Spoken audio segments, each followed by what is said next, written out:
ஆளுமைமிக்க அரசியல்வாதியாக pure politics பயிற்சி பட்டறை நேரடி இணைய வழி வகுப்புகள் உங்கள் சீட்டிற்கு முந்துங்கள் 7338824242.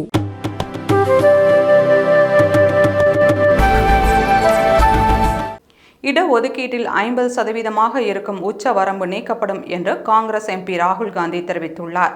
மத்திய அரசு ஜாதிவாரி கணக்கெடுப்பை நடத்த வேண்டும் என்று பல அரசியல் கட்சிகள் வலியுறுத்தி வருகின்றன. இந்த சூழலில் உத்தரப்பிரதேச மாநிலம் பிரயாக்ராஜில் நடந்த காங்கிரஸ் கட்சியின் நிகழ்ச்சியில் பேசிய மக்களவை எதிர்க்கட்சித் தலைவர் ராகுல் காந்தி, ஜாதிவாரி கணக்கெடுப்பை நாங்கள் நடத்துவோம். இடஒதுக்கீட்டில் 50% உச்சவரம்பு என்பதில் எனக்கு உடன்பாடு இல்லை.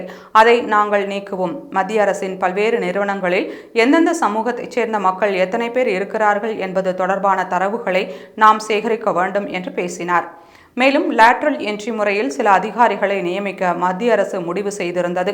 அதில் நாட்டில் 90% உள்ள பிற்படுத்தப்பட்ட சமூகம், பட்டியல் சமூகம், சிறுபான்மையினர் ஆகியோரை பிரதிநிதித்துவப்படுத்த ஒருவர் கூட இருக்க மாட்டார் என்பது எனக்கு தெளிவாக தெரியும் என்று ராகுல் காந்தி குறிப்பிட்டுள்ளார்.